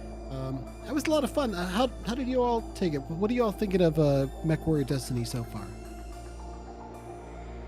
It's good. It's the evolution of the queue system. It's good stuff. Yeah, and I enjoy that when it's time to get things done, you get things done, and you can kind of advance the stories, advance what's happening. The mechanics, you're not going to get bogged down in them. I like it. I'm having fun. I'm having fun with this. Awesome. I've been having Yeah, fun it's running. about. So go ahead. Yeah. I was gonna say, it's about what I've come to expect from the rules lighter systems, so it's pretty simple to pick up mechanics-wise. Yeah, a couple things we're doing a little bit differently is we're not really doing the round robin style that the queue system recommends. Mm-hmm. I don't think anybody really plays it that way. I think everyone I've played Anarchy with is Shadowrun Anarchy being the Shadowrun You go system narrative similar. style. Yeah, you just sort of play things out like any other role-playing game and pull the narrations when it makes sense. Sailing Master saying, I definitely will go back and watch the first 2 episodes when it's the beginning of this plot. Oh man, those were some fun episodes. Oh, especially the first mech and tank combat that we had. Oh, just, Yes, the end of the second episode was great. I mean, a lot of that was Into this mess. yeah, a lot of that was sort of the narrative improvisation. You can kind of weave things together in a certain way, but a huge part of that was just unexpected dice falling how they fell, and it felt very much Battletech. So let's not give too many spoilers away here, but it was fun. Yeah, and the one before that, Infiltrating the Base, we did a little bit of horror in that too, and That was Yeah, I creepy. was- Not Yeah, gonna I was a lie. little bit creeped out. Yeah, I was a sci-fi little bit horror creeped in out. that. So Yeah. yeah, I think Finn made that comment like in character. something I did differently this time, kind of based on like toward the end last time when you had the shootout in the bar. When it came down to actually resolving people fighting in personal combat with personal weapons, it was really going to be a slow, bogged down thing because your weapon's doing 3 or 4 damage a piece, and you got 8 to 10 armor points to cut through before you start doing the damage with the physical condition monitor. There's a lot of shooting back and forth that I think it would take a long time to resolve. So I'm really glad that you gave us the out with shooting the beer barrels with a laser pistol. Yes. And so when I went into that this time, when we came to situations where people shooting at you, I tried to resolve them with more simple narrations. Though we did go to the back and forth, blow by blow, when it came down to Finn versus her. The person that she had to work for all the time before that. Yeah. So I think that played out pretty well. I think so far the mech and tank combat that we played seems to work pretty well and flows pretty quickly. But I think the personal combat has a chance to really bog down with the way the damage and armor works. So I think in the rules there's an option of basically making combat more lethal by, I think it was doing something, adjusting. I can't remember if it was like doubling the firepower or having the armor or something like that. I'd be inclined to increase the damage by 1 for every 1 or 2 you exceeded the defense roll by, or something. Yeah, kind of almost the Shadowrun, successes over kind of thing. Yeah. Net hits. I also really kind of liked the way how it worked, the approach that I took today, where I tried to make it not be about whether or not you can take down the hit points. It's more, do you take damage before you get the door closed, or are you able to get behind cover to avoid this fusillade of bullets coming your way? So rather than having it be exact like tactical combat, they were more narrative roles with combat stakes. Mm-hmm. Yeah. So, I thought you did a great job on that too. Yeah. I think I've been having fun with the system. I look forward to. I think we'll be having some actual real mech combat versus some other forces. I think it'll be interesting to see where things go with the story, because you've got this nearby town that's been oppressed by this garrison, which is not on its own, right? This is a vassal of the asshole baron warlord that terrorizes and tyrannizes this planet. So he's probably not going to like it very much, having something like this happen. It's probably the kind of thing they come down with an iron fist, so you may well have put the entire town in danger. But you do have battlemechs. Yeah, my family lives in that town. Well, Finn's family, that is. Can't leave her alone. That's like she's got like a running checklist in her head right now, which is ham and cheese is gonna be a problem. God, I had a character named for the mech guy, and then you changed it up, and now I can't remember that name. She's gonna be a problem. Oh, Callus? Callus? Yeah. Callus, yes. Oh, sorry. Did you have another name that I overwrote? I did in the notes. It was Bradley. Remember? Oh no. Okay. We had the conversation about Bradley being a douche name. Oh right. Yes. Oh, yeah, that's right. I just it's pulled fine. off a different one. We'll have to insert Bradley at some point in a. Yeah. Her father wanted a son and named her Bradley anyway, so it's Bradley Callus. Well, the other way we can work it out too is like maybe Callus isn't normally a Locust pilot and Bradley was off somewhere else. Yeah, that could this wasn't always the one directly above you, so that can kind of work. Yeah. You can smooth over my GM error a little bit and still work with the original idea. So. Yeah. But yeah. So she, Hammond's gonna be a problem. Callus is gonna be a problem. I need to keep my family safe. The garrison's gonna be sending more. It's just a running tally of, oh shit, what have we gotten ourselves into? Mm-hmm. But in the And meantime, was this really the correct course of action? Was this the time to do this? something you have gotten yourselves into is a mysterious Star League era base of some kind that, had a mech down there among potentially other treasures. With I could those probably fix up the power. Yeah, quite possibly. It mentioned geothermal being its primary power system, and we haven't gotten to the guts of it, but it did have some other backup systems that were primarily expended getting the Marauder up and running so quickly. So Yeah. Yeah. I just see a montage of Finn taking everything apart, figuring out how this base works, putting it together again, but better. Well, working. By better, I mean working properly. Yeah. I mean, if we can hold the base, great. We need a base. We need somewhere. Well, if we get the base, if I can fix the power problem, then I can get the external systems working. Probably. And if you can get the power back on, we've got access to the AI who can assist with more things. And yeah, there's a whole base management sub game going on here. There is. We got a mini Base game. management. Yeah, and then this ties into a subplot of mine, which will be revealed as we continue. Yeah, that comment about making a call has Finn legged with them. Well, has me wondering, how much did they talk about in character about personal goals? And we may need to flashback that a little bit. That could be some interesting moments too. But yeah, I'll just say Ian wasn't expecting what he found. Okay. So things changed a little bit on the fly there. That's great. Yeah, I'm kind This is of. gonna be great. I was thinking. I was looking over the Mechwarrior Destiny credits because it's cool to see your name in the credits of a role-playing game book. And William H. Keith's name is in there, and I just the shiver went down my spine. I'm like sharing the credits on a book. Like, granted, we had no interaction.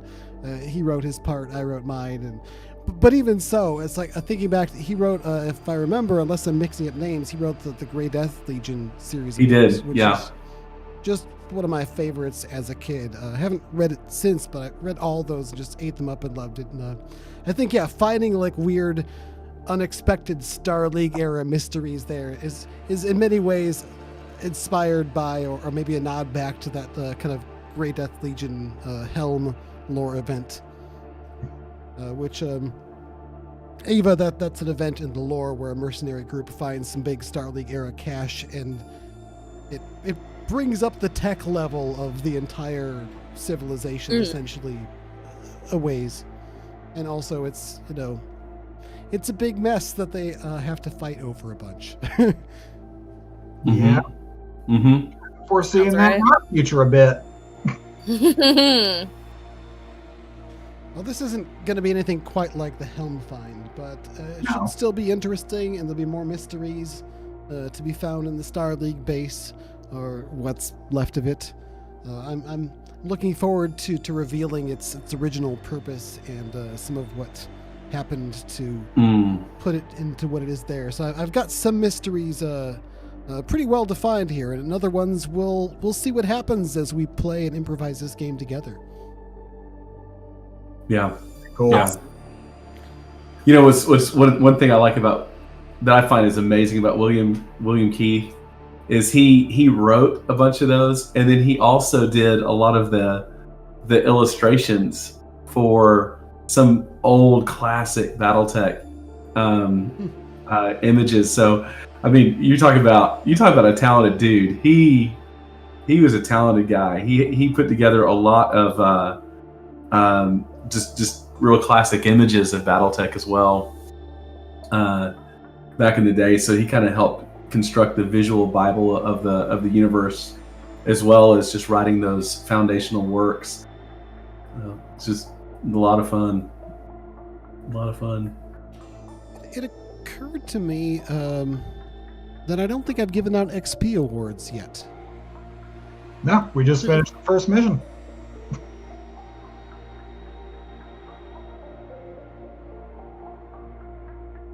I haven't even looked into how any sort of advancement works in this system, to be honest. We'll go with 5 XP.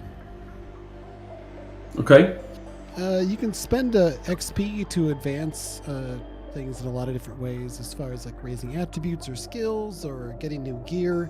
There are rules about keeping salvage or purchasing new mechs or hardware. I'm gonna say that's not necessarily available to you as far as mechs go, but if you do want to purchase hardware with XP, that might be like a tank or something that's lying around locally that, assuming you don't screw things up with the locals in the town, you could probably get someone to drive it for you and help out or provide some backup.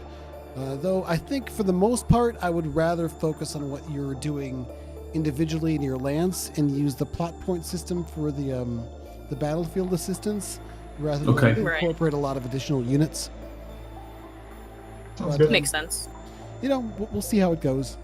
But generally, though, yeah, if you want to use your XP to buy tanks or mechs, well, talk to me about it first.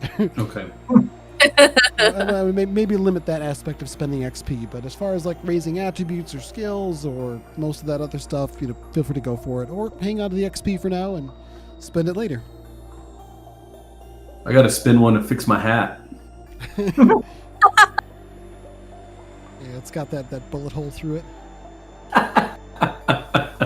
Armor plate it, magnetize the rim so it'll stick on top of your helmet. I need to talk to Finn about getting my Phoenix Hawk fitted with a Stetson yeah. cowboy hat. That, on the list of things that Phoenix Hawk needs, that is way down That's here. way at the down the bottom. list. Yeah. That said, I mean, considering the way it's a lot of pieces generally just welded on there as would fit, it wouldn't look that out of place. That's right. All right. Yeah, I think the first order of business is finding a car wash to clean out the interior of my mech so far. So. Yeah. That's okay. I've already pleaded mine. my mech smells like a frat party right now. Jeez. Beer and vomit. Beer and puke together. Yum. On that note, I think we'll sign off. Thanks everyone for joining us today. It was great to have people hanging out in the chat, and it was great to have a chance to play this game. We are going to be back in 2 weeks. Next week there's going to be, I think Oz is running A Quiet Place in this time slot, which should be really fun to watch. And then we'll be back in 2 weeks, and then after that we're going to be weekly, I believe, until we're done. And this is going to be a 6 to 8 episode series. The way pacing is going, I think we're leaning more towards 8 than 6. But again, we'll see how it goes, and look forward to playing this again in 2 weeks. Yep. Yeah. Thanks so much. Had a blast, guys. Before we sign off, does anyone have anything they'd like to promote or draw attention to? I would. Make sure if you're on Twitter and if you're doing things like painting Battletech minis, or if you're doing mech illustrations, that you include @MechTexas, because Kate is the great resource on there for making sure that boosting, carrying the flag for Battletech, and really appreciating all that art. While you're over on Twitter, stop by my page @ThatNerdyWriter. I write fiction, fantasy, science fiction, that sort of thing. I'm working on making a language right now. You'll see me complain about how the English language works. Probably every day I'm working on that language, so you'll know what I'm doing. And just hang out, chat. I'm trying to use Twitter more often. Awesome. You'll get links to most of the other streams I'm on probably minutes before we go live, because I'm bad about scheduling tweets. And I just want to say thanks for joining us on the show. Please join our Shadowcasters Network Discord. You can submit questions for our weekly talk show that we do. And our Discord link is in the doobly-doo down in the YouTube Description box? Yeah, doobly-doo. It's what Hank and John Green say on their videos. Is that it? Doobly-doo. Okay. So I'm just gonna rip that off and use it. So yeah, there's a Discord link down there. Also Twitter, our website. We have a Patreon. But if you're gonna throw money at us, this is a charity stream, so please throw money at worldbuilders.org. And if you're watching this in the future, you don't have to donate as part of the charity stream. It's not the point. Just go ahead and check out worldbuilders.org, and you can donate directly there as well. Mm-hmm. Definitely worth supporting. And with that, I guess we're going to sign off, and with one last thank you all so much for joining us. This has been a lot of fun. Thanks a bunch.